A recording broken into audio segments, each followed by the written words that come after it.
Tout a commencé à devenir étrange après 20 jours d'une chaleur incessante. Puis un déluge s'est abattu pendant un jour et une nuit.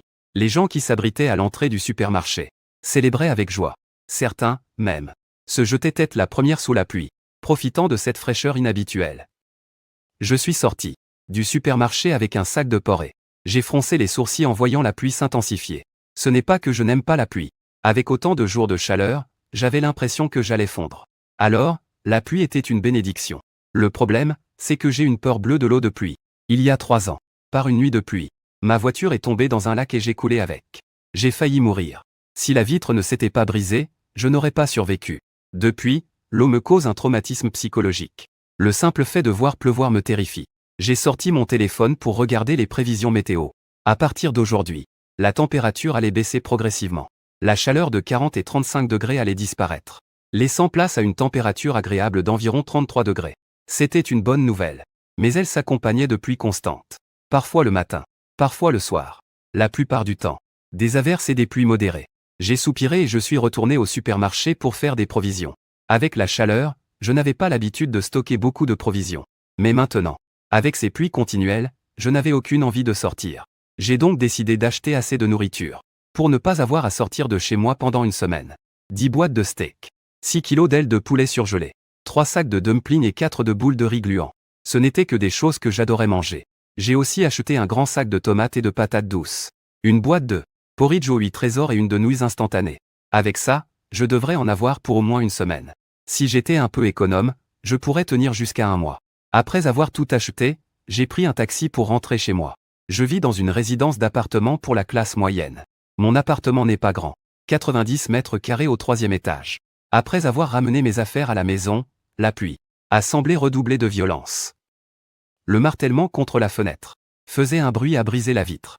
D'un moment à l'autre, dehors, tout était d'un blanc grisâtre. Les gens qui, tout à l'heure, célébraient sous la pluie, s'étaient sûrement déjà réfugiés chez eux. J'ai tiré les rideaux et j'ai appelé mes parents. Ils habitent à la campagne, dans les montagnes. Et une pluie pareille les toucherait sans aucun doute. Xiaolin, prends bien soin de toi, d'accord? Cette tempête est vraiment violente. Elle ne cesse de forcir, m'a prévenu mon père au téléphone. Il a dit que ça faisait des années qu'il n'avait pas vu pleuvoir comme ça. Oui, papa. C'est surtout vous qui devez faire attention. Moi, je ne suis pas sorti ces derniers temps. Alors ne sortez pas non plus, ai-je insisté. Mon père répétait, oui, oui. Si ton immeuble est inondé, trouve un endroit en hauteur, tu as compris? Monte sur le toit. Merci. Mon père savait que j'avais peur de la pluie à cause de ce qui m'était arrivé. C'est pour ça qu'il essayait de me rassurer. J'ai souri, j'ai hoché la tête et je lui ai dit que je comprenais, que je savais. J'ai raccroché, j'ai pris une douche chaude et j'ai dormi profondément. Quand je me suis réveillé, c'était déjà le lendemain matin. Dehors, par la fenêtre, il tombait toujours des cordes. Et un vent furieux soufflait. D'innombrables gouttes de pluie frappaient la vitre comme si c'était des pierres. Il pleuvait toujours à verse. Normalement, un déluge ne dure pas aussi longtemps. Parfois, même pas une demi-heure. Le bulletin météo, en plus, disait que la pluie d'aujourd'hui n'arriverait pas avant le soir. Comment se faisait-il qu'il pleuve déjà si fort depuis le matin? J'ai écarté les rideaux pour regarder dehors. Et j'ai découvert qu'on ne distinguait plus rien du paysage de la résidence. La brume était trop épaisse. Les lumières de l'immeuble d'en face étaient à peine visibles. Flou? Quelle tempête? C'est à ce moment-là que la direction a envoyé un message sur le groupe « Cher résident », le service météorologique a émis une alerte de tempête de niveau rouge. S'il vous plaît, essayez de ne pas sortir. Et fermez bien vos portes et fenêtres pour éviter tout dommage inutile. Une alerte rouge signifie que dans les 3 prochaines heures, les précipitations atteindront 100 mm ou plus. Une telle quantité de pluie est terrifiante. Les agences gouvernementales devaient déjà être en train de préparer les interventions d'urgence et de sauvetage. Toutes les activités en plein air devaient cesser. Le groupe de discussion était très animé. Mais personne ne semblait effrayé. Certains plaisantaient même, super, un peu de fraîcheur. Qui est partant pour une promenade sous la pluie? Rien que d'y penser, ça a l'air romantique, ah. Ce n'est que le lendemain, alors que la pluie tombait toujours, que les résidents ont perdu leur bonne humeur. C'en est trop. Il pleut comme ça depuis avant-hier. Le 3e sous-sol du parking est sur le point d'être inondé. Si vous avez votre voiture au 3e niveau, sortez-la vite. Aujourd'hui, on ne peut même plus sortir faire les courses. Si ça continue de pleuvoir, on n'aura bientôt plus rien à manger. Je n'ai pas participé à la discussion. Je suis allé vérifier les fenêtres. Et je n'ai été rassuré qu'après m'être assuré qu'elles étaient bien fermées. Comme j'avais fait beaucoup de réserves. Pour le moment, je ne m'inquiétais pas pour la nourriture. Je n'arrivais pas à croire qu'il puisse pleuvoir pendant toute une semaine. Et pourtant, la pluie a vraiment duré une semaine. Chaque matin en me réveillant, je découvrais qu'elle ne s'était pas arrêtée. En plus, son intensité ne diminuait absolument pas. On était toujours au niveau d'alerte rouge maximale. Mes fenêtres avaient commencé à trembler. Et l'eau s'infiltrait par les fentes. Il était impossible de ne pas paniquer. Mes parents m'ont appelé plusieurs fois pour prendre de mes nouvelles. Je n'ai pu que leur dire que j'allais bien, que tout était en ordre.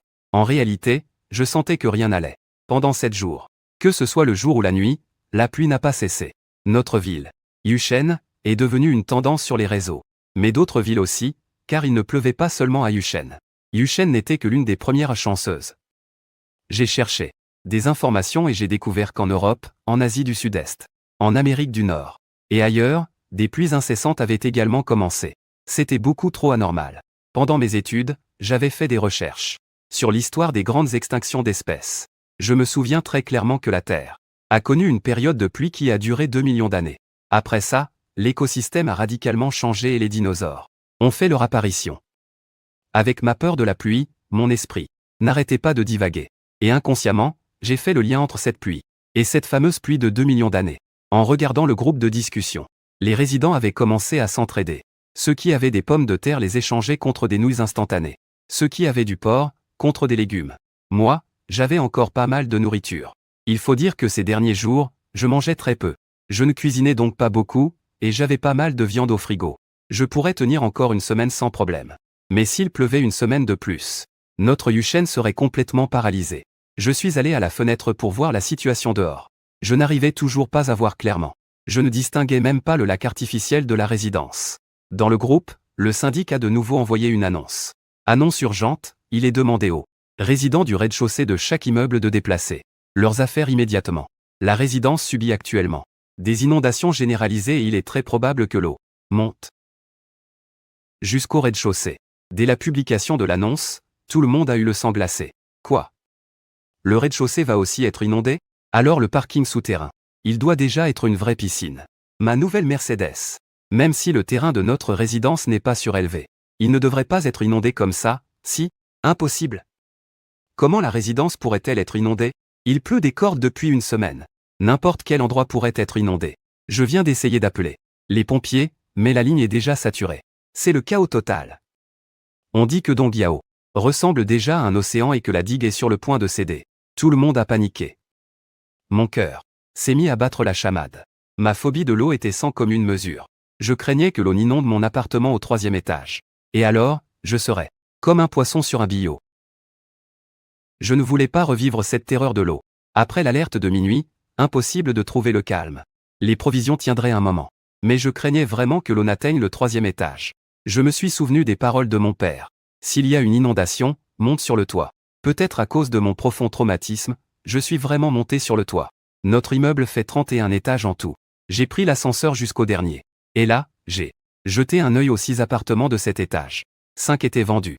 Il n'en restait qu'un de libre. Mais il avait déjà une porte blindée. Et aucun permis de rénovation n'était affiché. J'ai essayé de l'ouvrir. J'ai insisté un bon moment, mais bien sûr, impossible. Désespéré, je suis redescendu au 3e étage. Cette nuit-là, j'ai mal dormi. Dans mes cauchemars, mon esprit ne cessait de rejouer la scène où je sombrais dans les flots, qui finissaient toujours par me voir emporté par l'inondation. À cette heure, ce cauchemar m'a réveillé en sursaut. Dehors, on n'entendait plus la pluie. Le ciel était toujours gris, mais il ne pleuvait plus. Soulagé, je me suis précipité à la fenêtre pour l'ouvrir.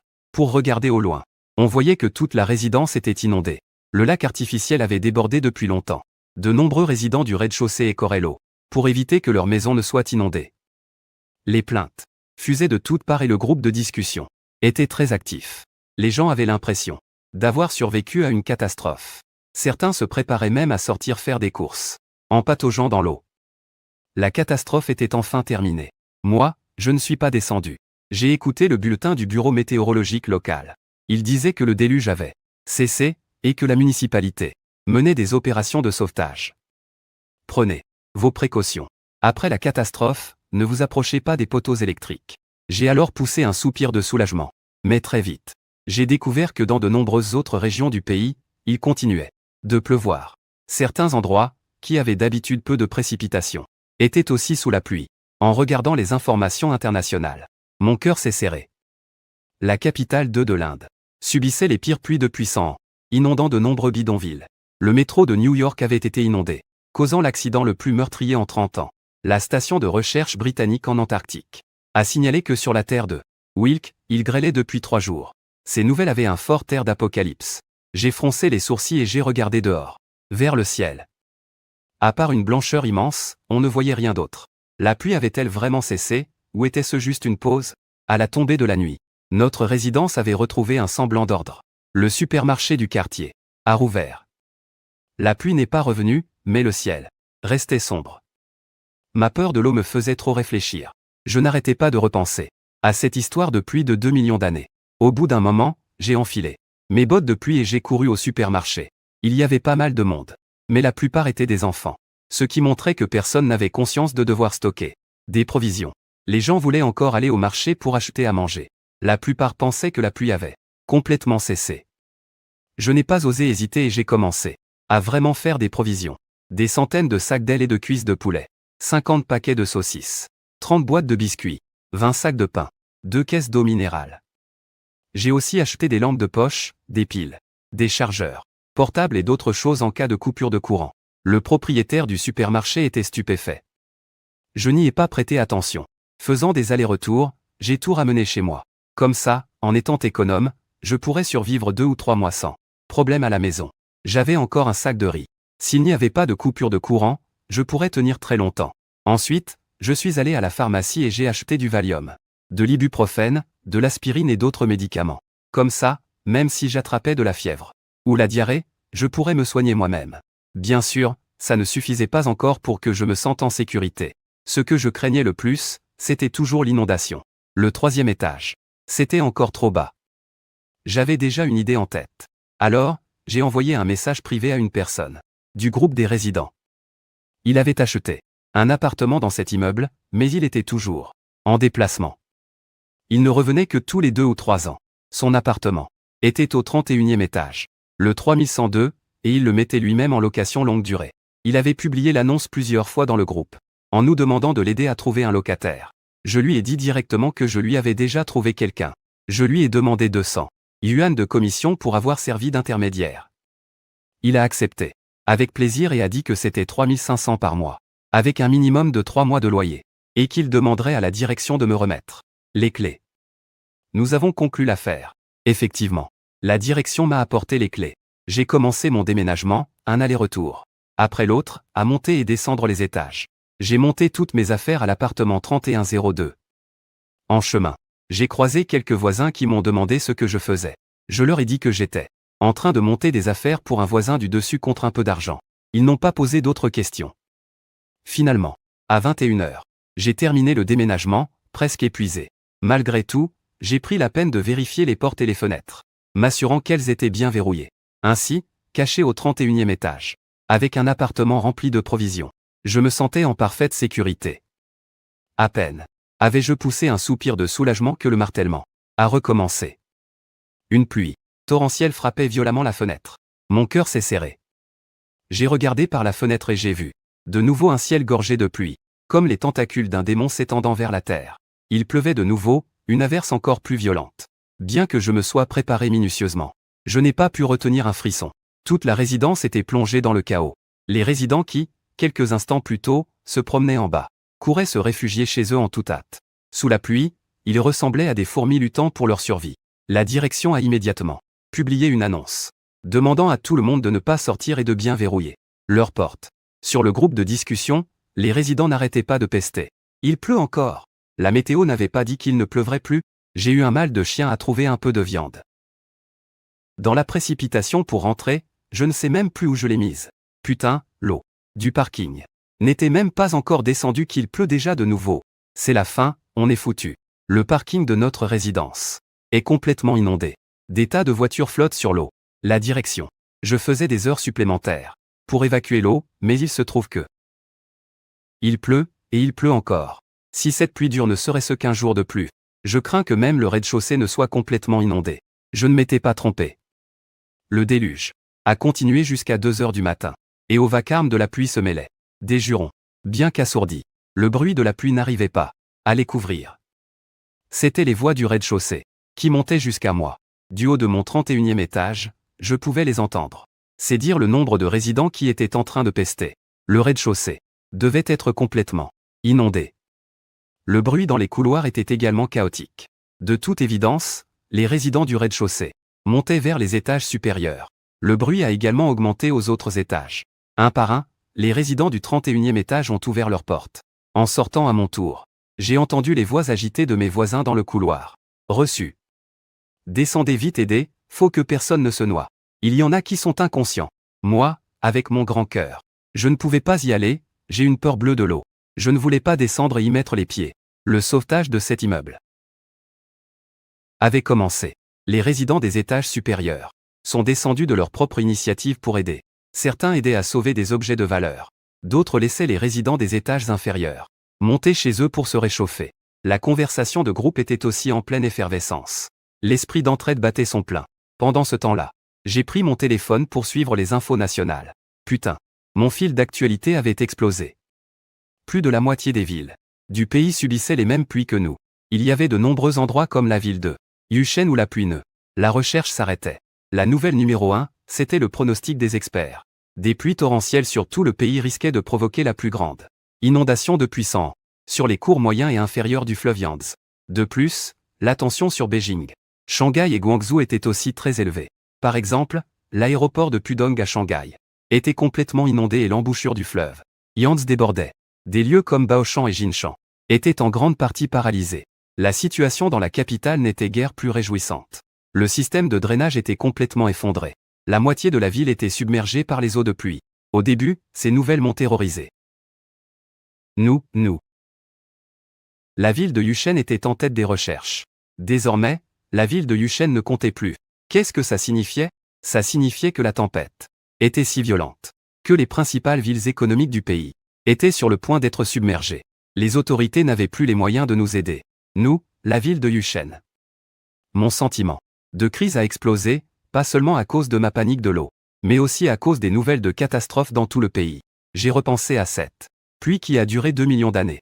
Cette pluie torrentielle actuelle n'avait absolument rien de normal, rien de normal.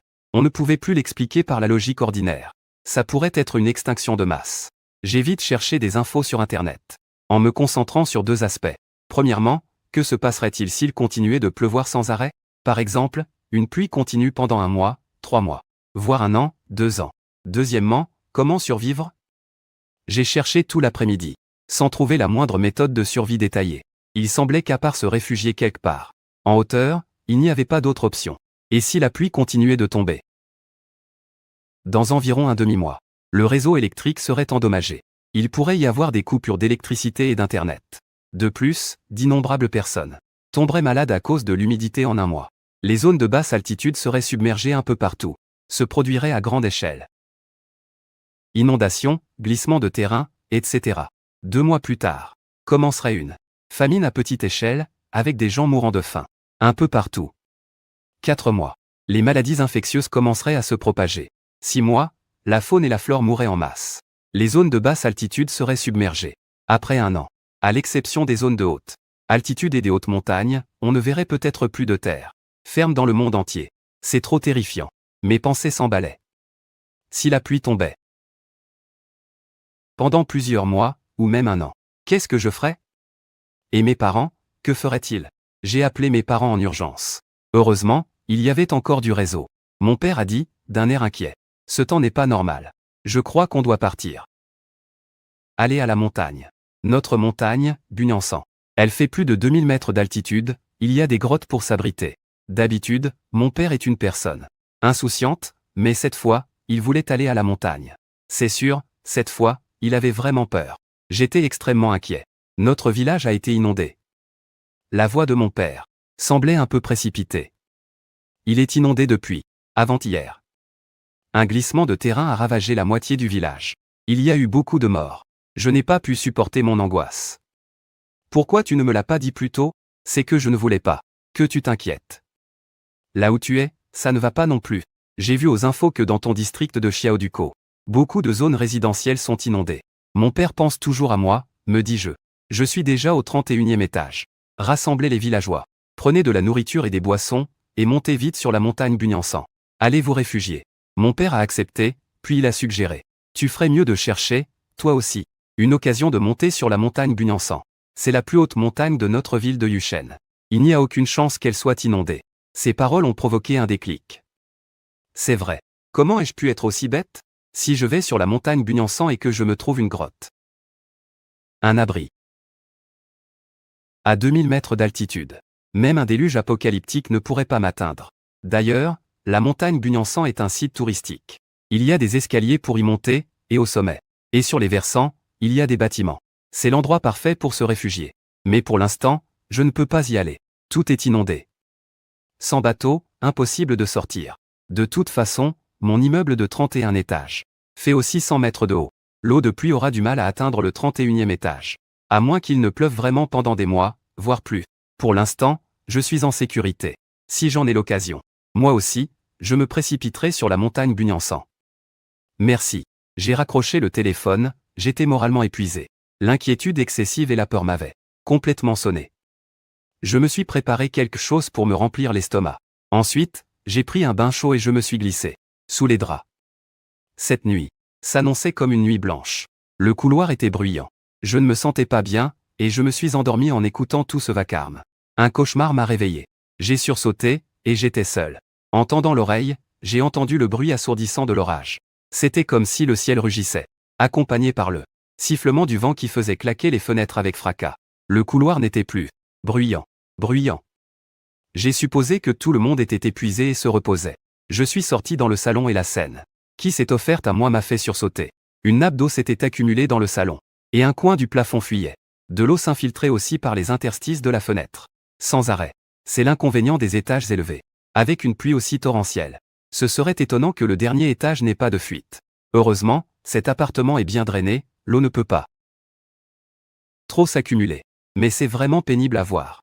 J'ai déplacé ma forteresse de provisions, je l'ai transportée entièrement dans la chambre. Pour qu'elle ne prenne pas l'eau et ne s'abîme pas. Quant au salon, je n'avais aucun moyen de m'en occuper, et je ne pouvais pas de toute façon. Le chat de groupe était un vrai chaos. Je vais crever de faim. Quelqu'un a de la bouffe? Je paie bien. Tout mon riz est trempé, merde. Ma maison de plus de 200 mètres carrés est complètement inondée.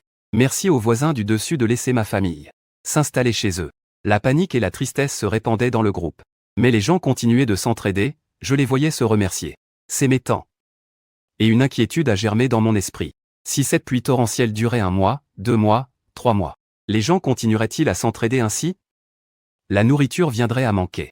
Les maisons seraient humides, il y aurait des malades partout. À ce moment-là, je crains que tout l'immeuble ne se transforme en un véritable enfer. J'avoue que penser ainsi est très égoïste, très immoral. Mais j'ai vraiment peur. J'ai terriblement peur. Peur que le côté le plus sombre de la nature humaine n'explose. Alors, je suis retourné en courant dans le salon, j'ai marché dans l'eau pour vérifier si la porte était bien verrouillée. Puis j'ai poussé le meuble à chaussures et le paravent contre la porte, la bloquant solidement. Il fallait que la porte. Et deuxièmement, garantir une sécurité absolue. Une si grande porte en fer m'isolait complètement du monde extérieur. Je ne craindrais même pas un siège de zombies. Si quelqu'un frappait à ma porte, je ferais le mort. De toute façon, cet appartement a toujours été inoccupé pendant 3 jours jusqu'à la coupure de courant. Personne n'a frappé à la porte. Pourtant, un bon nombre de personnes étaient montées au 31e étage. Elles se sont toutes réfugiées chez les autres. Et la tempête gagnait en intensité. Alerte rouge. Alerte orange. Il n'y avait plus de mots pour décrire la situation. Le propriétaire non plus ne donnait aucun signe de vie. Ils ont tous dû être inondés. Après le déjeuner, j'ai entendu des cris dehors. Le 2e et le 3e étage sont complètement inondés. Ma maison. J'ai tellement peur. Que quelqu'un vienne nous sauver. Le 4e étage va bientôt être inondé aussi. À ce rythme, les bâtiments administratifs de la ville doivent eux aussi être complètement sous l'eau. L'atmosphère de désespoir se propageait plus vite que l'eau. 3 autres jours ont passé. La pluie torrentielle durait déjà depuis un demi-mois, sauf le jour où je suis sorti faire des provisions, où il a cessé de pleuvoir. Le reste du temps, Il a plu sans discontinuer. Je me suis terré dans la chambre, sans oser sortir. Tout le salon était inondé. Le système d'évacuation était complètement saturé. L'eau ne tarderait pas à s'infiltrer dans la chambre également. J'ai pris ma batterie externe. J'ai rechargé mon téléphone et j'ai utilisé les données mobiles pour voir les dernières nouvelles en ligne. À cause des pluies diluviennes sur tout le pays, tous les services étaient paralysés. Les informations sur le réseau provenaient essentiellement d'internautes de différentes régions. Ce n'était que des appels à l'aide. Tout notre grand bassin est sur le point d'être submergé. Quelqu'un m'entend? Répondez-moi vite. Pour la ville de Yangshen. On demande de l'aide, les dirigeants ont déjà pris une décision. Y a-t-il un responsable? S'il vous plaît, dépêchez-vous. Ici, un tsunami a balayé toute la côte ouest. Je peux demander de l'aide à l'ambassade. Et, il y a quelqu'un? J'avalais ma salive, mes doigts tremblaient légèrement. J'ai peur que ce soit une véritable extinction de masse. Jusqu'à présent, la situation était très claire. Les pluies torrentielles qui tombaient depuis 15 jours avaient provoqué la submersion du monde entier. L'effondrement. Et ce n'était que le début. Même si la pluie s'arrêtait maintenant, le nombre de morts se compterait probablement par millions. Si elle ne s'arrêtait pas, le bilan grimperait de nouveau en flèche avec la famine imminente, les cadavres en décomposition, et les maladies infectieuses. Tout commencerait à se propager. L'esprit confus. Je continuais de regarder les informations. Mais j'ai réalisé que je ne pouvais plus rien actualiser. Mon cœur s'est serré. La connexion était complètement perdue. Désormais, sans électricité ni internet. Nous étions tous devenus de pauvres insectes se débattant sur une île déserte. Soudain, un cri au dehors. C'est un tsunami. Le déluge est là. Des cris perçants retentirent dans le couloir. Ils étaient dans le couloir du 31e étage. De leur position, en regardant par la fenêtre. Ils ont sûrement regardé en direction du nord. Le terrain au nord est beaucoup plus élevé. Et en plus, il y a de grandes montagnes et des fleuves. J'ai tout de suite compris qu'il s'agissait d'un tsunami, causé par une crue soudaine venue du nord. Les gratte-ciels de notre ville. 2 allaient subir le terrible impact de l'inondation. Le déluge est là. On est tous morts. Depuis le nord. Avec son terrain surélevé, la vague s'est abattue directement sur la zone urbaine du sud. À l'intérieur de chez moi. Je ne pouvais pas voir l'inondation. Mais j'entendais le rugissement des vagues déchaînées. Ce vacarme était accompagné du bruit des immeubles détruits sur son passage. De loin, il approchait, tel un monstre antique en pleine charge, donnant la chair de poule. C'en était fait de nous. Notre immeuble allait être démoli. Même s'il tenait bon, j'avais bien peur qu'il ne soit gravement endommagé.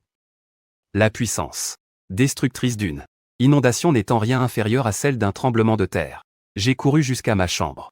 J'ai claqué la porte et je me suis glissé sous le lit. Je ne sais me protéger que d'un tremblement de terre, pas d'une inondation. Par conséquent, ma réaction instinctive a été de me cacher sous le lit. Peut-être que ça marcherait. Si les murs s'effondraient, le lit pourrait amortir le choc. Pour le reste, mon esprit était vide. Je ne pouvais que prier pour que l'immeuble supporte l'impact. Le rugissement au dehors se faisait de plus en plus proche. De plus, j'entendais des bruits de pas et des cris chaotiques. Ne restez pas là. On descend, vite. Vite, suivez. Ce n'est que sur le toit qu'on sera en sécurité. Vous m'entendez? Tout le monde en haut, courez. Rester chez soi ne sert à rien. Vite, ne vous arrêtez pas, montez. On va sur le toit. Quelques personnes sensées se sont précipitées dans les escaliers. Cela prouvait aussi une chose. Le niveau de l'inondation était bien trop élevé. L'inondation, venant du nord, n'était pas différente d'un tsunami cataclysmique. Elle allait tout submerger sur son passage. Toute la zone urbaine de Yangshen allait se transformer en un océan. À ce moment-là, notre immeuble ne serait pas seulement submergé jusqu'au 5e étage. Ceux qui étaient restés en bas, sans le savoir, couraient à leur propre mort. J'ai serré les dents. Mes lèvres tremblaient légèrement. Mes mains s'agrippaient au pied du lit. Tout mon corps était baigné de sueur froide. Les souvenirs douloureux d'il y a 3 ans semblaient eux aussi refaire surface. Par une nuit de pluie torrentielle, l'eau glaciale du lac m'a anéanti. J'ai même commencé à avoir des hallucinations. Mon esprit était vide. Un bruit assourdissant, comme si une masse me frappait dans le dos, m'a fait glisser vers l'avant. Ma tête a heurté le mur. Une sensation de vertige m'a envahi instantanément. D'innombrables impacts se sont succédés. L'immeuble est devenu comme un rocher sur la côte, frappé par les vagues, l'une après l'autre. Dans les vagues géantes, il y avait de la boue jaune, des débris d'immeubles et des cadavres qui flottaient. Plusieurs propriétaires qui se trouvaient encore dans le couloir ont été emportés par l'inondation, sans que l'on sache où. Leur mouvement était lent, peut-être parce qu'ils montaient les escaliers depuis les étages inférieurs. sans avoir eu le temps de se réfugier chez quelqu'un d'autre. Je suis entré dans un appartement. Des cris innombrables. L'immeuble tremblait violemment. J'ai entendu les murs craquer. Du plâtre tombait en morceaux. D'innombrables fissures sont apparues. Le plafond du salon semblait s'être fendu. Je me suis agrippé à la base du mur. Par chance, au milieu de ma terreur extrême, j'ai senti la puanteur de la boue. L'eau de l'inondation avait atteint le 31e étage. Mon appartement était rempli d'une eau boueuse et jaunâtre, mélangée à toutes sortes d'odeurs de pourriture. Voilà, me suis-je dit, c'est fini. Cette fois, je suis mort. L'eau était montée si haut, jusqu'au 31e étage. Alors, j'allais certainement mourir noyé. Cependant, le ciel n'a pas été si cruel avec moi, à part les vagues successives qui déferlaient. Les vagues géantes qui touchaient le ciel ne sont pas entrées. En d'autres termes, l'inondation ne pouvait pas submerger le 31e étage. Peut-être qu'elle avait englouti le 20e étage et que la queue de la vague pouvait effleurer le 31e. J'ai soupiré de soulagement, mais avant que je puisse me calmer. Boum! Une forte explosion a secoué tout l'immeuble. J'ai clairement senti mon corps glisser sur le côté. Tout l'immeuble était en train de pencher. C'était l'inondation, sans aucun doute. En charriant des débris, elle avait endommagé les piliers du bâtiment. Ou peut-être que l'immeuble avait un trou énorme. Quelle que soit la situation, le fait que le bâtiment penche suffisait à prouver qu'il n'était plus sûr. Me cacher au 31e étage était inutile. Parce que tôt ou tard, l'inondation ferait s'effondrer l'immeuble. Les cris ne cessaient pas. J'ai entendu ma voisine hurler à l'aide. Son cri était si désespéré qu'il m'a glacé le sang. J'étais incapable de bouger. J'étais déjà terrorisé. Maintenant, face à l'inondation et avec l'immeuble sur le point de s'effondrer, mon courage s'était volatilisé. Je ne pouvais que rester là. Sous le lit du plafond est venu un bruit sourd et profond, comme si l'acier et le ciment s'effritaient. Sans aucun doute, l'inclinaison de l'immeuble mettait le plafond sous pression. Quelle poisse! Le plafond, juste au-dessus de ma tête, allait se fissurer d'un instant à l'autre. Un craquement, et quelques débris sont tombés. Le bruit de la rupture devenait de plus en plus intense. Et à ce moment-là, une question de vie ou de mort. J'ai finalement trouvé une lueur de courage. Je devais sortir d'ici. Je n'osais plus rester caché. Si tout le plafond s'effondrait, je serais piégé ici. Je pourrais même mourir sur le coup. J'ai agrippé mon poignet tremblant et j'ai couru dehors comme un dératé. Toutes mes provisions se trouvaient dans la chambre. Mais à cet instant, tout ce que je pouvais faire, c'était d'attraper 2 valises en cuir et de me traîner dehors. Au moment précis où je franchissais la porte, le plafond de la chambre s'est effondré, révélant un trou béant par lequel la pluie. Il pleuvait à verse. Le lit a aussi été écrasé. J'étais encore terrifié. En m'appuyant contre le mur, je me suis traîné jusqu'à le salon. Et j'ai découvert qu'un coin du plafond avait cédé, lui aussi. La pluie torrentielle se mélangeait au flot boueux et jaunâtre de l'inondation. Tout le salon était devenu une décharge. La seule chose positive, c'est que la grande porte en fer n'avait pas été arrachée, les vagues ne pouvaient s'infiltrer que par la fente. De plus, l'inondation n'avait pas encore atteint le 31e étage. J'étais bien plus en sécurité que les gens des étages inférieurs. Je me suis traîné de toutes mes forces jusqu'à la porte de la cuisine et je me suis assis, adossé au mur. J'étais complètement trempé. Ma vision était floue, mes narines étaient remplies d'une odeur fétide. J'ai serré contre moi les 2 valises qui étaient encore plus ou moins intactes. C'étaient les seules provisions que j'avais pu sauver. Une valise avec de la nourriture et de l'eau, et une autre avec quelques médicaments. Crac! Je ne sais pas d'où venait ce bruit de quelque chose qui se brise. Le son a déchiré le rugissement de l'inondation. L'immeuble a encore penché un peu plus. Le plafond s'effritait, et pour mes affaires, il n'y avait plus rien à faire. Tel un mourant, je traînais mes valises, en faisant attention aux fissures dans le plafond. Quand des débris me tombaient sur la tête, je courais me réfugier ailleurs. Après avoir bougé 3 fois, la moitié du plafond du salon s'était complètement effondré. Au-dessus, il y avait le ciel pâle et blanc et la pluie diluvienne, comme la gueule béante d'un démon. Je n'osais pas regarder ce ciel directement. Ça me coupait le souffle. Je ne pouvais que détourner le regard. Et en tournant la tête, j'ai vu le monde de l'autre côté du balcon. C'était une scène si terrifiante. À quel point l'inondation d'un rouge jaunâtre rugissait et tourbillonnait, emportant d'innombrables arbres et maisons. Elle s'écoulait vers le sud, détruisant tout sur son passage. J'ai vu que l'immeuble d'en face ne s'était pas effondré en premier. C'était le premier bloc du complexe, mais aussi le plus ancien. Il n'a pas pu résister à la force destructrice de l'inondation. Notre immeuble. J'ai bien peur qu'il soit déjà inondé jusqu'au 20e étage. Finalement, j'ai vu le courant se démon d'un rouge jaunâtre. Dévastant Uchen, arrachant qui sait combien de vies. Cette scène de désespoir a fait vaciller ma raison. Le souvenir d'il y a 3 ans s'est amplifié à l'infini. Je pouvais respirer, mais j'avais l'impression de me noyer, moi. J'ai pensé à la mort. Que les humains sont insignifiants face aux catastrophes naturelles. Cette fois, je ne survivrai certainement pas. Je n'ai pas pu vaincre le cauchemar d'il y a 3 ans. Et je ne pourrai pas m'échapper de cet immeuble penché. J'espère seulement que mes parents pourront survivre. Ils sont partis à la montagne Bugnan. Impossible qu'ils soient inondés là-bas. Y penser m'a apporté un peu de réconfort. J'ai pris une grande inspiration, rassemblé tout mon courage et regardé vers le ciel, par-delà le toit. Oh, vieux ciel, toi, tu veux vraiment ma mort? Soudain, j'ai senti qu'il manquait quelque chose dans le ciel. Au milieu de cette étendue blafarde, il aurait dû y avoir l'orage que je craignais tant. J'ai regardé de plus près. Pas d'orage. Tout était blanc. Le silence. L'orage s'était arrêté, d'une manière ou d'une autre. Je n'arrivais pas à y croire. Il y a un instant, il tombait des cordes, et maintenant, c'était fini. Je me suis frotté les yeux et j'ai regardé de plus près. Je ne voyais vraiment plus de pluie. Elle s'était vraiment arrêtée. Des cris de joie irrépressibles sont venus de l'appartement d'à côté, puis se sont répandus dans tout l'immeuble. À chaque étage, des survivants hurlaient. La pluie s'était vraiment arrêtée, même si l'inondation était gigantesque. La pluie avait cessé. Je pensais que ma mort était certaine, mais il faut croire que le ciel n'en avait pas décidé ainsi. Une lueur d'espoir. J'ai essayé de me relever. Le bâtiment s'était plus ou moins stabilisé. De plus, le plus gros de l'impact de l'inondation était déjà passé. Et l'immeuble avait tenu bon. Je me suis appuyé contre le mur et je suis sorti sur le balcon. Pour regarder dehors, une fois de plus. Dans le ciel, il n'y avait vraiment plus de pluie. En dessous du 20e étage. Le déluge continuait de se déchaîner. Mais il semblait plus calme. On va bien. On va bien. On est en vie, criaient les voisins sur leur balcon, en s'encourageant. Les uns les autres. Comme le 31e étage est le plus haut, chaque appartement était rempli de gens des étages inférieurs qui s'y étaient réfugiés. Cet étage était noir de monde, ai-je pensé. Finalement, il y a encore tellement de survivants. Pendant un instant, je me suis senti touché. PFFF. Je ne saurais dire ce que c'était, ce sentiment.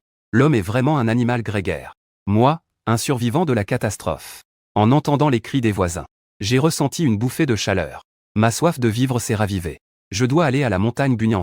Cet endroit n'est pas sûr du tout. Pourquoi? Pourquoi? Ce n'est pas la première fois que la pluie s'arrête en plein milieu. C'est juste le ciel qui reprend son souffle. Tant que le ciel restera gris, je refuserai de croire que la pluie est vraiment finie. Je dois filer d'ici. Buñuel. Sansan est ma destination. Cette accalmie va peut-être calmer un peu l'inondation. Si seulement j'avais un bateau, je pourrais suivre le courant vers la montagne Bugnan. Au sud-est. Pourvu que la tempête ne reprenne pas avant. Alors, peut y arriver. Bon, je vais survivre. C'était décidé. Ma volonté de survivre était plus forte que jamais. J'ai aussi compris que je ne pouvais pas me cacher seul. Se cacher, c'était juste attendre la mort. Peu importe combien de jours on survivait. Le résultat serait la mort. J'ai regardé vers le sud-est. Cet endroit, ce n'était qu'une brume. L'inondation avait tout dévoré. Mais c'est là que se trouvaient mes parents. Là-bas, il y avait une montagne de plus de 2000 mètres d'altitude. Soudain, des pleurs se sont fait entendre dehors. Quelqu'un frappait de porte en porte. Il demandait des médicaments. Le 31e étage a commencé à devenir bruyant. Beaucoup de gens sont sortis pour voir ce qui se passait. Chez moi, il y avait des médicaments. Mais mon appartement est au 15e étage, il est déjà inondé, et j'ai avalé plusieurs gorgées d'eau de l'inondation.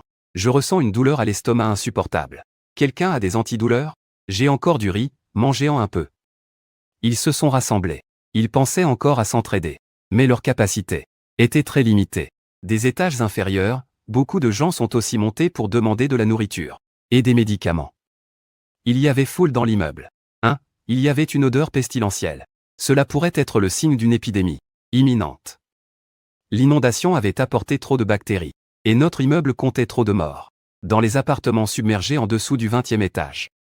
Combien? 3. 2 cadavres. Je me suis dirigé vers la porte, en écoutant les voix des gens, et j'ai ressenti une profonde tristesse. Face à un tel désastre, à quel point la force d'une personne est insignifiante. Quand la tempête reviendra, toute trace d'humanité, ne sera qu'une farce. Nous mourrons tous. Nous devons nous unir pour nous sauver. J'ai ouvert la porte de ma chambre. J'ai des médicaments, ici. Tout le monde s'est retourné pour me regarder, avec des expressions diverses. Comment se faisait-il qu'il y ait encore quelqu'un dans cet appartement? J'ai ouvert la mallette en cuir qui contenait les médicaments. Elle révélait de nombreux types de remèdes courants. Comme ils étaient bien conservés, la plupart étaient encore utilisables. Merci beaucoup. La femme qui serrait son fils dans ses bras pleurait de joie. Ses mains tremblaient à ses côtés. Un homme de grande taille a dit, « C'est une bonne chose qu'il y ait des médicaments. Laissez-moi donner de l'ibuprofène à l'enfant. » J'ai levé les yeux vers. Bonjour. Lui. Cette personne était trempée, elle avait l'air misérable, mais son visage était plutôt séduisant. Je suis médecin à l'hôpital de la ville. Liang Yu. Bonjour. J'ai hoché la tête en guise de réponse. Tu peux m'appeler Xiaolin. Un vieil homme à côté de moi m'a soudainement mis dans la main un morceau de pain sale. Mange, jeune homme. Mon cœur s'est serré. Égoïste ou grandiose. À la fin, tout ce qui comptait, c'était de survivre. Nous aussi, nous devions vivre. Alors, j'ai haussé le ton et j'ai dit, il faut qu'on parte d'ici. La tempête va très certainement revenir. On ne peut pas parier qu'elle va s'arrêter pour de bon. En entendant ça, les expressions de tout le monde ont changé. J'ai senti que beaucoup se doutaient déjà que la tempête allait revenir. C'est juste que personne ne voulait le dire. À ce moment, Liang Yu a donné un antipyrétique à l'enfant et a dit à voix basse, c'est vrai. On ne peut pas prendre ce risque. Mon ami Xiaolin, tu as une idée? Nous devons trouver un bateau, et aller sur la montagne Bunyan. 100, dans la banlieue sud-est. Tant que la tempête s'est arrêtée et que l'inondation est moins violente. Nous avons encore une chance d'y arriver. J'ai dit ce que je pensais. Tout le monde s'est regardé. Et rapidement, certains ont commencé à être d'accord. Bien sûr, d'autres ont hésité. Plus de 20 km, avec tant d'obstacles sur le chemin. C'est vrai. L'inondation s'est un peu calmée. Mais ce n'est absolument pas normal.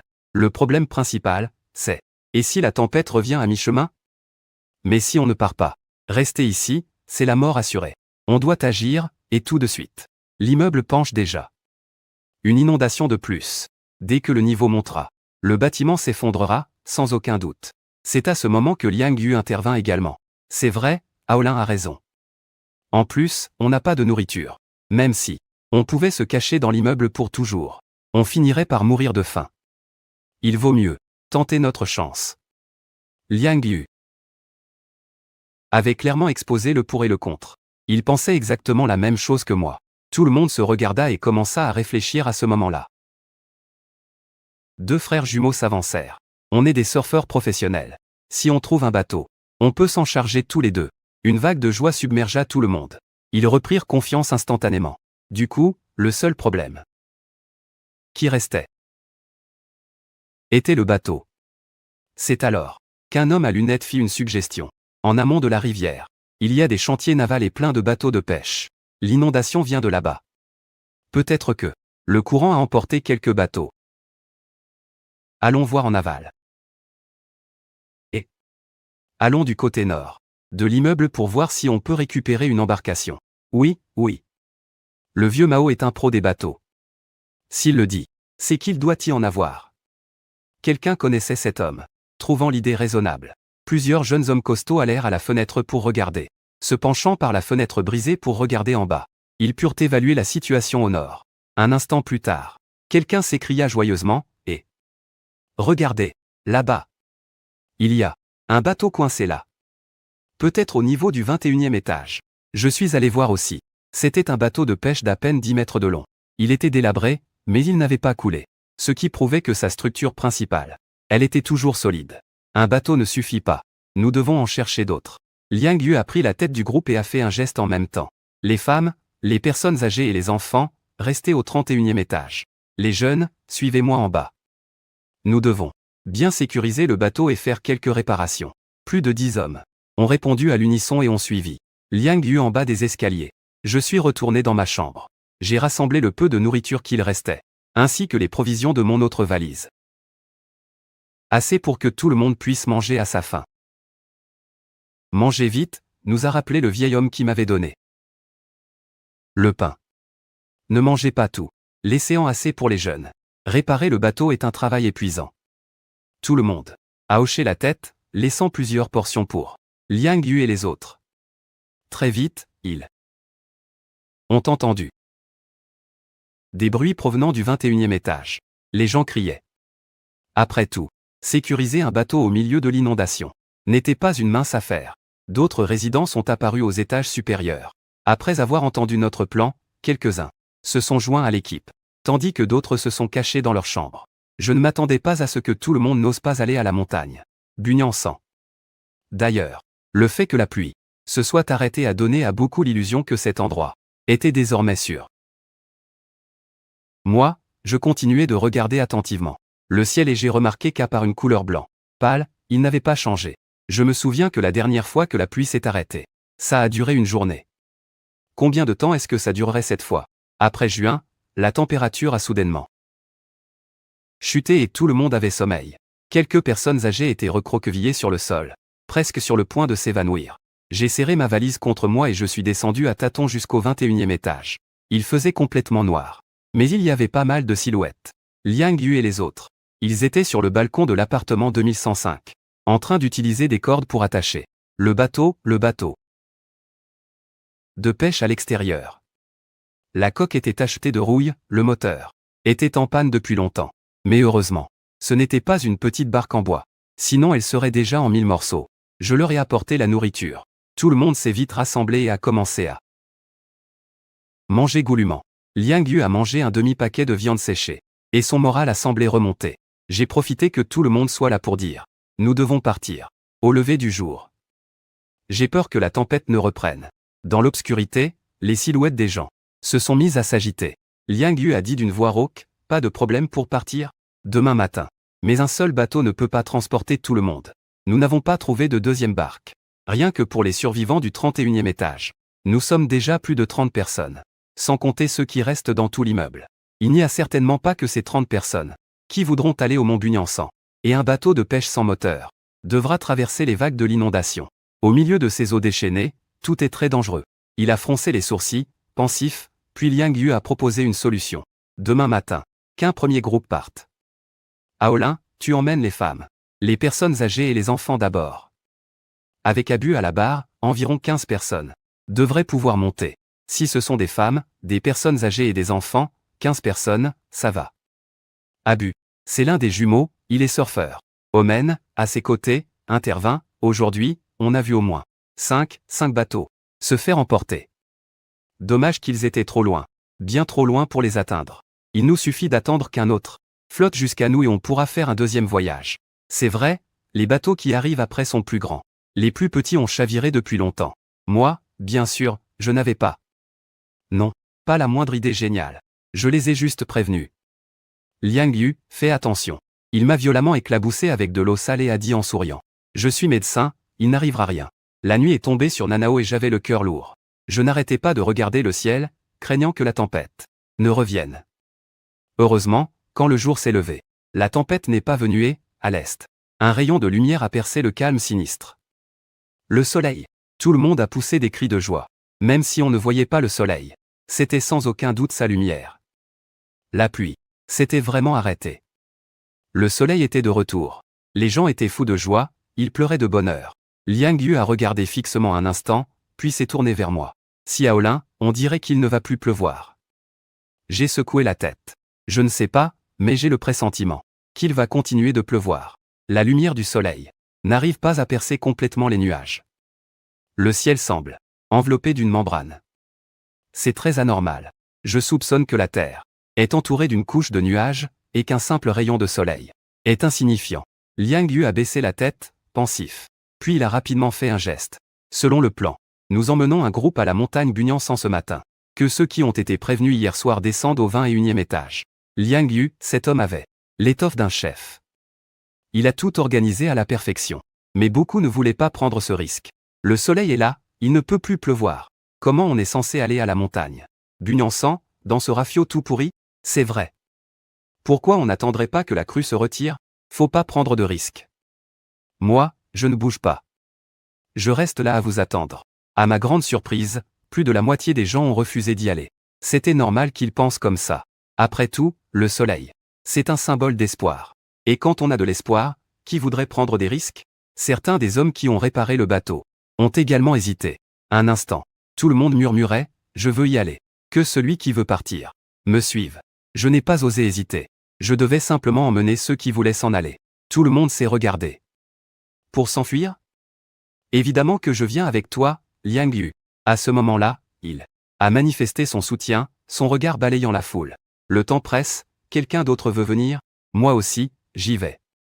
La femme, dont le fils avait eu de la fièvre, la veille s'est avancée, portant sa fille désormais réveillée. En tant que photographe, je voudrais dire une chose. Je crains que cette pluie ne continue. Le vieil homme qui m'avait donné du pain s'est approché, il voulait venir lui aussi. Puis, petit à petit. Un total de 13 personnes ont voulu se rendre à la montagne Bunyansan, y compris les deux frères surfeurs, soit exactement le nombre de places qu'il y avait sur le bateau. Je ne suis personne d'exceptionnel. Je n'ai convaincu personne de venir. J'ai laissé de la nourriture. Et après avoir tout laissé derrière, je suis parti avec le groupe de Liang Yu. Du balcon de la chambre 2105, par la fenêtre de secours grande ouverte. Nous sommes sortis un par un pour sauter dans le bateau de pêche, tandis que les autres nous regardaient de l'intérieur. Certains avaient des expressions complexes. D'autres étaient inquiets. D'autres encore, indécis. Moi, Liang Yu, les deux frères jumeaux surfeurs, et les autres. Un total de 13 personnes. Nous étions à présent sur le bateau. À bord, il y avait des planches de bois, qui pouvaient servir de rames, des cordes en nylon pour s'amarrer, quelques outils pour réparer la coque, etc. Les jumeaux tenaient déjà deux grandes planches. Liang Yu a attaché des cordes tout le long du bateau, nous disant que nous devions tous nous y agripper fermement pour ne pas tomber. Sous le bateau, le courant de l'inondation grondait sans cesse. Même s'il n'était pas aussi terrifiant que la veille. Il ne fallait pas le sous-estimer. Tout le monde était tendu. Moi qui ai une peur bleue de l'eau, je me suis recroquevillé à la poupe, m'agrippant à la corde des deux mains. Tout mon corps était engourdi. Je n'osais pas regarder le courant en dessous. Et en réalité, des vagues de nausée me soulevaient le cœur. J'avais été courageux en sortant par la fenêtre pour monter dans la barque. Une sorte de courage m'avait soutenu, mais une fois assis, en sentant le balancement de la barque et le grondement du courant, c'était comme si quelque chose d'énorme et de terrifiant m'observait. Depuis les profondeurs. Ou peut-être était-ce la peur de tomber, d'être englouti par l'eau. Qu'est-ce qui t'arrive, Liang Yu? Il s'est assis pour voir comment j'allais. J'ai levé la tête et forcé un sourire. J'ai un peu le mal de mer. Allons-y, maintenant. Liang Yu n'a rien dit de plus. Il a fait un signe de la main à tout le monde et nous sommes partis, tous les 13. Les frères jumeaux ont utilisé les rames pour se propulser, se déplaçant petit à petit vers la droite. Quand la barque n'a plus eu d'obstacle devant elle, libérée de l'entrave du bâtiment, la vitesse a augmenté d'un coup, filant comme une flèche en un instant. Tout le monde a poussé un cri. Heureusement, nous nous étions bien agrippés aux cordes. Sinon, plusieurs personnes seraient tombées. Moi, j'ai failli. J'ai failli vomir et j'ai vite fermé les yeux, en respirant profondément. Devant nous, l'inondation était immense et interminable. Toute la ville était submergée. Seuls quelques gratte-ciel se dressaient, solitaires, au milieu de l'eau. Dessus, il y avait encore des gens qui nous regardaient, nous faisant des signes, demandant de l'aide. Mais comment aurions-nous pu les sauver? Les frères jumeaux avaient beaucoup de mal à ramer, mais après tout, ils avaient beaucoup d'expérience. Pas au point de faire chavirer la barque. Abu, à la proue, a regardé droit devant. Et a dit, au sud-est, il y a une rivière. Si nous parvenons à y entrer, nous pourrons facilement atteindre la zone montagneuse. Bunyansan. Tout le monde était à la fois anxieux et plein d'espoir. Ceux qui en avaient la force aidaient à ramer. Les autres s'agrippaient. Agrippés aux cordes. J'aidais les jumeaux à surveiller la voie, pour ne pas heurter les bâtiments. À côté de moi, Liang Yu m'a fait signe de me détendre. Malheureusement, le bateau. Il a heurté quelque chose, a brusquement tangué et une énorme vague m'a percuté, me faisant vomir violemment. Liang Yu m'a rapidement attrapé le bras, craignant que je ne tombe du bateau. Abu a crié à tout le monde de bien se tenir, disant qu'en ville, il y avait trop de bâtiments et que le bateau ne pouvait pas rester stable. Comme il l'avait prédit, nous avons tangué tout le long du trajet, manquant de chavirer à plusieurs reprises. Heureusement, le bateau était assez solide. Plus de peur que de mal. La distance de 20 km se réduisait de plus en plus et finalement, après avoir passé un rapide dans la banlieue sud-est, nous sommes entrés dans la rivière. Bien sûr, cette rivière avait déjà perdu sa forme. Engloutie par l'inondation, elle s'était fondue dans une couleur terreuse. Abu a dit avec joie, « Bien, maintenant, c'est beaucoup plus sûr. Je suppose que dans une demi-heure, nous arriverons à la montagne Bunyansan. » Bien, il nous a fallu presque 2 heures pour arriver ici. Encore une demi-heure d'effort et on y sera. Au-dessus de nos têtes, un coup de tonnerre assourdissant a retenti et un éclair a déchiré le ciel. Le ciel, qui avait été pâle, s'est soudainement assombri. Mon cœur s'est serré et une sueur froide m'a parcouru. Les visages de Liang Yu et des autres ont aussi changé. Tous, effrayés, pressaient les autres. Vite, vite, vite. Il va encore pleuvoir. Ce que je craignais le plus était finalement arrivé. Avec le grondement du tonnerre, la tempête allait sûrement dévorer la terre, et il nous restait encore une demi-heure de trajet. Plus vite. Plus vite. Vite. Cette partie de la rivière est assez calme. Les jumeaux ont crié tous en chœur, vite. Nous avons profité de la force du courant pour avancer. Tout le monde est passé à l'action, utilisant les planches de bois pour pagayer comme sur un bateau dragon. Quelle chance d'avoir 2 surfeurs avec nous, sinon de simples gens comme nous n'arriveraient pas à faire avancer le bateau. Un autre coup de tonnerre, encore plus fort. Et en un instant, une pluie diluvienne s'est abattue. Elle n'est pas arrivée progressivement. Elle a directement englouti tout le bateau. La pluie nous fouettait si fort qu'on ne pouvait pas ouvrir les yeux. Et nos mouvements étaient terriblement gênés. Liang Yu, tout en pagayant, nous encourageait. Et, n'ayez pas peur. Vite, ne vous arrêtez pas. La crue n'est pas encore là. La crue dont il parlait. C'était la crue subite qui allait de nouveau déferler. Le courant sous notre bateau n'était pas le plus effrayant. Ce qui était terrifiant, c'était la deuxième vague qui arrivait derrière nous. À l'arrière, je pagayais de toutes mes forces. Tout en gardant les yeux grands ouverts, fixant le ciel grisâtre au nord. Emporté par le courant couleur de terre.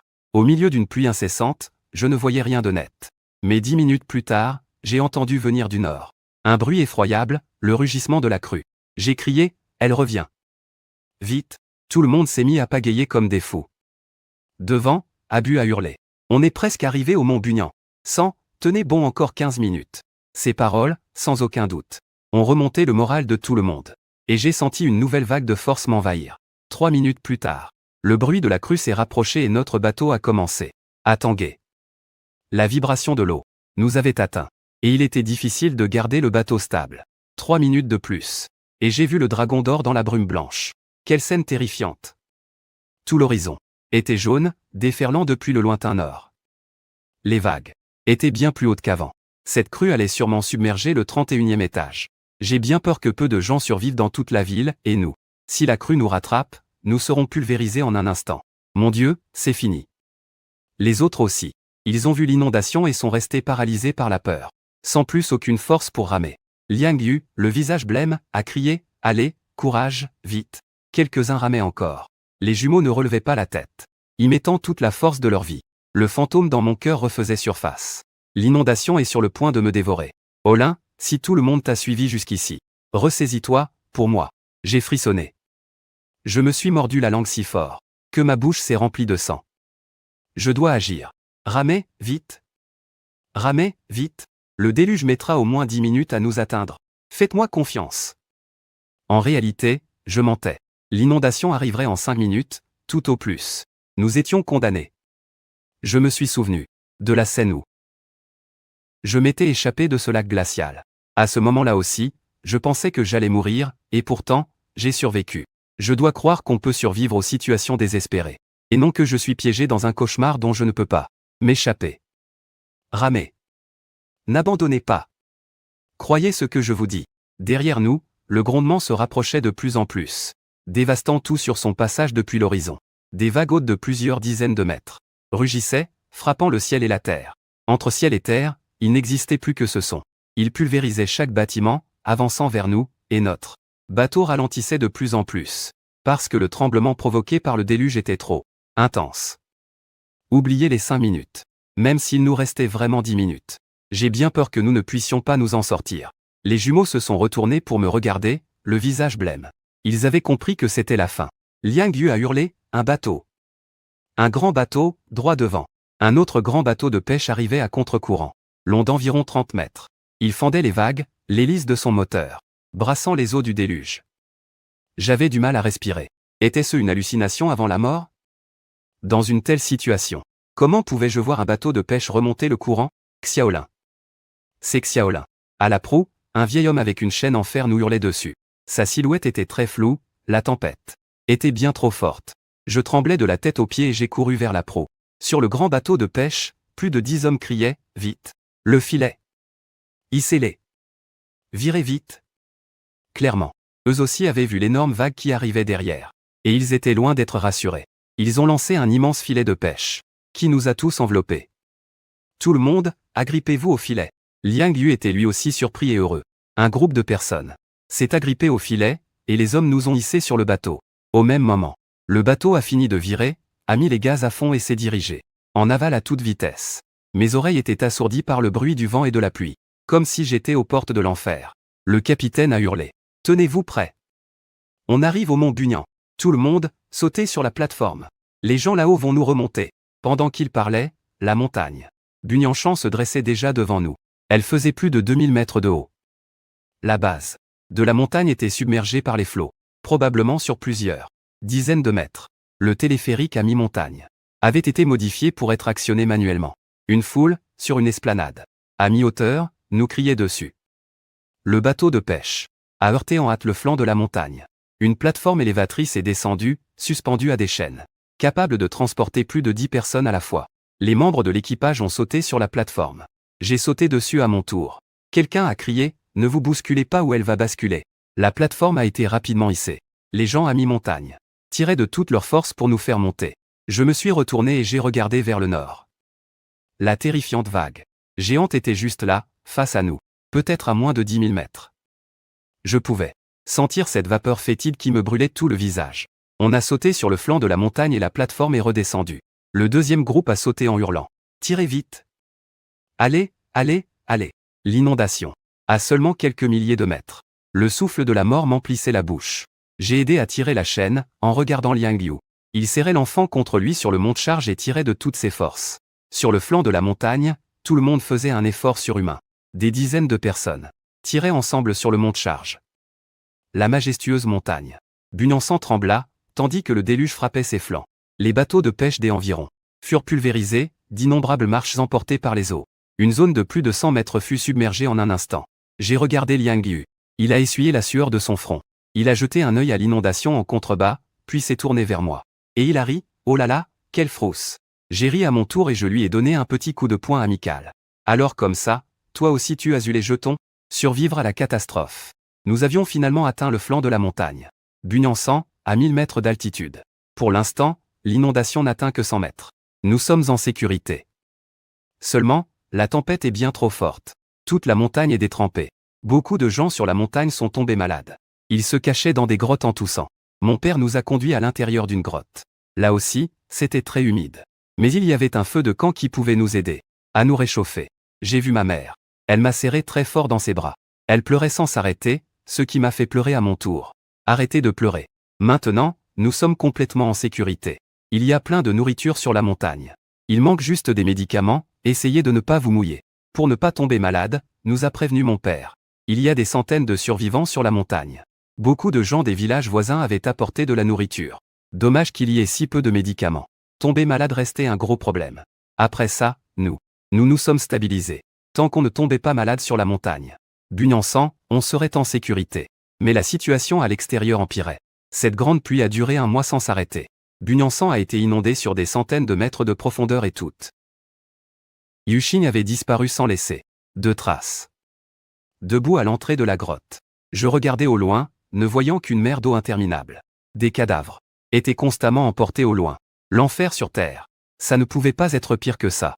Puis, la pluie s'est arrêtée pendant 3 jours. Mais pour nous, ça n'a servi à rien. Nous ne pouvions pas sortir. Chercher des provisions car tout était inondé. Nous ne pouvions que profiter de l'accalmie. De la pluie pour nettoyer notre abri. Ou pour emmener ceux qui étaient morts de maladie. Se faire enterrer. Ou pour redistribuer la nourriture.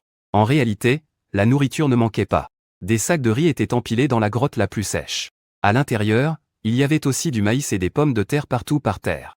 Et il y avait même de la viande séchée suspendue. Je n'ai pas pu m'empêcher d'admirer ces villageois. Ils étaient incroyables. Ils avaient sûrement déménagé les provisions de tout le village dans la montagne. 3 mois plus tard, toute la végétation de la montagne est morte. Le flanc de la montagne était devenu un océan. La pluie aussi s'est arrêtée. Cette fois, pendant une semaine entière, et Liang Yu et moi, nous pensions que la catastrophe était passée. Mais une semaine plus tard, il a recommencé à pleuvoir. 6 mois plus tard, la pluie n'avait pas cessé. Mais elle était plus légère. Le ciel, au loin, paraissait plus bleu. Beaucoup plus. Mon cœur s'est rempli d'une joie immense et j'ai eu une idée audacieuse. La pluie a diminué. Cette fois, peut-être que le ciel va vraiment changer. Je ne m'attendais pas à ce que la pluie s'arrête, parce que s'arrêter Ça voulait juste dire que le ciel se reposait. J'espérais juste qu'il pleuve moins. C'était une variable jamais vue auparavant. Liang Yu, comme s'il pensait à quelque chose, a couru dehors pour sentir la pluie, se faisant tremper en quelques secondes. Mais par rapport à avant, la pluie avait vraiment beaucoup diminué. 8 mois plus tard, ce n'était plus qu'un crachin, comme une pluie de mars au printemps.